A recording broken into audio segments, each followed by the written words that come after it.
दोस्तों, कुंडू न्यूज में आपका स्वागत है। चैनल को लाइक व सब्सक्राइब करें। बिल्डर्स एसोसिएशन ऑफ इंडिया का वार्षिक चुनाव, रविंद्र त्यागी बने दूसरी बार राष्ट्रीय उपाध्यक्ष। लोगों में खुशी की लहर, रविंद्र त्यागी को लोगों ने दी शुभकामनाएं एवं बधाई। भाकियू किसान सभा राष्ट्रीय उपाध्यक्ष सतेंद्र त्यागी ने बताया कि मोदीनगर के कस्बा निवासी रविंद्र त्यागी को मुंबई के तार देवी रोड स्थित एसोसिएशन के मुख्यालय में विधिवत रूप से अपने पद का कार्यभार ग्रहण किया। खबर से निवाड़ी व क्षेत्र वासियों में खुशी की लहर है। खुशी जताने वालों में भाकियू किसान सभा राष्ट्रीय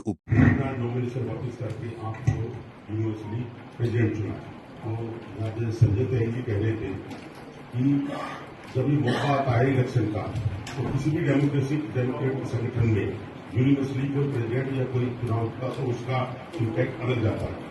उसके लिए सबका पीछे सहयोग है, विशेष तौर पर हमारे बड़े भाई लालचंद शर्मा जी का। तो मैं डॉक्टर अवस्थी साहब आपके माध्यम से उन सबका धन्यवाद करूंगा जो आपके पक्ष में जिन्होंने विड्रॉ किया और आप यूनिवर्सिटी मैं डॉक्टर राजेंद्र कांबोज जी का जो पिछला कार्यकाल था उसके लिए मैं अपने भाई को इतना धन्यवाद अदा करूंगा। आपने हम सभी को इतना प्यार दिया, हमने जो भी आपसे अपनी कोई समस्या थी आपके माध्यम से गवर्नमेंट के सामने ले जाना चाहते थे, हमेशा आप हमारे साथ खड़े रहे। मैं विशेष धन्यवाद करूंगा। आपका पूरा एक साल बहुत अच्छी तरह से आपने किया। मैं बहुत बहुत धन्यवाद करूंगा राजेंद्र कांबोज। मित्रों, मेरा अभी बताया कि हमारा प्लान क्या है। ये एसोसिएशन बिल्डर एसोसिएशन हमारी कॉन्ट्रैक्टर्स एसोसिएशन है। हम बड़े कंफ्यूज होते हैं किसी सेक्रेटरी और मिनिस्टर के बाद फिर आप हमारे साथ में गए। हम बिल्डर हैं, कॉन्ट्रैक्टर्स हैं। हम 90% कॉन्ट्रैक्टर्स हैं। इसमें कंफ्यूजन हो जाता है। मैंने कई बार कहा है इसमें कोई ना कोई आप ऐसे इस पर चेंज कीजिए। हमको एक पैराग्राफ दिखा होता है वी आर कॉन्ट्रैक्टर्स। तो ये नई कमेटी है, मैं इसके सामने ये भी रखना चाहता हूँ। दूसरा मैं कहता हूँ दिल्ली के अंदर बैठा हुआ हूँ, तो हमारा जो मेन काम है, हमारा काम जीसी से मीटिंग अटेंड करना, वहां पे कोऑपरेट करना, अपना ट्रेन करना, ये हमारा उद्देश्य नहीं है। हमारा उद्देश्य है जो हमारी कॉन्ट्रैक्टर्स की प्रॉब्लम्स है हम उनको सोल्व करें। और मैं इसके लिए बहुत प्रयास करता हूँ अपने स्तर पर। पाटिल से मेरा भी ये बता देते जल जीवन मिशन की प्रॉब्लम है। हमारे केरला के कॉन्ट्रैक्टर सुसाइड कर रहे हैं। हम सब तो जाकर आपकी जो बहुत बेहतर समस्या है जल जीवन मिशन के जो कॉन्ट्रैक्टर्स है वो सुसाइड कर रहे हैं। मैं सीआर पाटिल से मिला तो उनको बैड इम्पैक्ट है हमारे बारे में, उनको इतना जो मिसगाइड किया हुआ है सेक्रेटरीज ने। तो मैं अध्यक्ष जी आपसे विशेष अनुरोध करता हूं कि जल जीवन मिशन के जो बहुत बड़ी प्रॉब्लम हमारे ऑल स्टेट में है।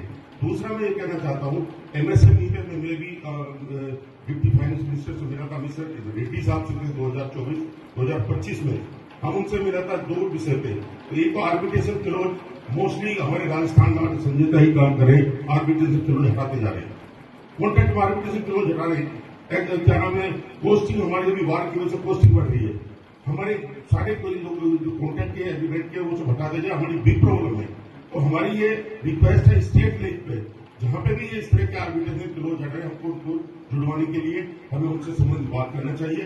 दूसरा मैं आपको बताना चाहूंगा एमएसएमई, हम एमएसएमई का मैं कॉन्ट्रैक्टर हूँ, वो मेरा वेंडर भी एमएसएमई का कॉन्ट्रैक्टर है। मेरा वेंडर मेरा पेमेंट करने वाली गवर्नमेंट है, वो मुझको पेमेंट नहीं करती है, मैं उसको कुछ नहीं कर सकता। मेरा जो पेमेंट एमएससी में करता है वो मुझको वार्न करता है और ये कहता है कि अगर आपने पेमेंट किया तो आपके एडमिशन आउट हो जाएगा। इतनी बिग प्रॉब्लम है। तो मैं समझता हूँ डॉक्टर साहब इसके बारे में हमको बहुत ही विशेष रूप में करना चाहिए। मेरी मानना है कि हमारी एक बहुत घनघोर समस्या है। दूसरी मैंने आपको बताया कि हम डॉक्टर साहब के राजेंद्र जी कांबोज जी के हमने अपना ऑप्शन दिया फाइनेंस मिनिस्ट्री को और मैं इसका लीड लेना चाहता हूँ। मेरा मित्र है डॉक्टर राजकुमार सामने, ये सब लोग गए भी होंगे। मैंने मेरे फाइनेंस मिनिस्टर से दोबारा मिलेंगे और हमने ये सामने प्रपोजल रखा कि हम क्यों ना हमको जो सर्विस टैक्स में और सेल टैक्स में कंपोजिशन स्कीम होगा करती थी 6%, 5% हमारा आप डिडक्ट कर दीजिए, हम इनपुट का क्रेडिट नहीं लेंगे। तो उससे हमें क्या होगा कि हर साल जो हमारे जो जीएसटी के कमिश्नर है और हमारे साथ जो अत्याचार होता है, आपको मालूम है हम जीएसटी के साथ पेमेंट करते हैं और हमारे 2 साल बाद आकर वो कहता है कि आपके जो इनपुट है ये फ्रॉड है। अब रजिस्टर्ड कॉन्ट्रैक्ट, रजिस्टर्ड जो वेंडर है वो जीएसटी में वेंडर है उसको नहीं पकड़ता, वो हमको लास्ट वाले को पकड़ता है। मैंने उदाहरण दिया तो मैं बिहार में जाके काम करने गया और 2 साल का मेरा प्रोजेक्ट था, मैंने प्रोजेक्ट कंप्लीट कर दिया। 2 साल बाद मेरे जीएसटी कमिश्नर का फोन जाता है कि जो आपने वहां काम किया था, इनपुट लिया था, वो इनपुट फ्रॉड था। और मैं क्या जानता हूँ कोई वेंडर वहां फ्रॉड है और रजिस्टर्ड कोई वेंडर है वहां पे, तो इतनी भयंकर प्रॉब्लम है। इससे बचने का एक मैं समझता हूँ कि हम लोग जो कंपोजिशन स्कीम है, कंपोजिशन स्कीम में अगर ये सारे जो बिल्डिंग कॉन्ट्रैक्टर है वो सब साथ दें तो हम सारे मिलकर, और मैंने स्ट्रेटेजी भी बनाई हुई है कि मैं प्रूव कर सकता हूँ कि गवर्नमेंट को उसको डबल जीएसटी पे होगा, मेरे पास उसकी स्टडी सब कुछ मिलेगा। अगर हम, क्योंकि गवर्नमेंट को हमसे कोई हमदर्दी नहीं है, अगर हम ये उसको समझाएंगे कि आपको इसका रेवेन्यू का नुकसान नहीं हो रहा है, रेवेन्यू आपका डबल हो रहा है, हमारी प्रॉब्लम ये हो जाएगी, हम असेसमेंट से बच जाएंगे और हमारे साथ जो बार्गेनिंग हो रही है, हमारे साथ जो थ्रेटिंग हो रही है, हम उससे बच सकते हैं। तो मेरा जो अपना प्लान है ये 2-3 मुद्दों पे है। डॉक्टर अवस्थी साहब से मैं ये रिक्वेस्ट करूंगा कि इस मैं फाइनेंस मिनिस्टर से और संबंध मिनिस्टर से मिलकर 2 भयंकर प्रोग्राम है, जो जल जीवन मिशन की और ये जो हमारे जीएसटी वाले, तो मेरी अपनी तो ये सोच है।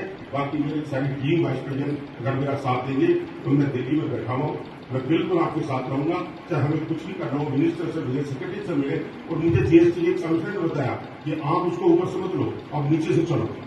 आपकी जो टीम होती है सबसे पहले वो उसको सब्जेक्ट में रखे जीएसटी की काउंसिल में, वो जब रखेगा जब आपकी स्टेट फाइनेंस मिनिस्टर आपके साथ में प्रॉब्लम समझेंगे, तो सारे स्टेट प्रेसिडेंट से मैं ये रिक्वेस्ट करूंगा कि अपने फाइनेंस मिनिस्टर को कन्विंस करें और हमारी जो आने वाली जीएसटी काउंसिल मीटिंग है उसमें जाके वो सब्जेक्ट रखा जाए, वो लिया जाए। इन्हीं बातों के साथ और कोई समस्या आती है तो मैं आप सबके साथ हूँ और मैं पुनः धन्यवाद करता हूँ कि मुझसे द्वारा ये धन्यवाद।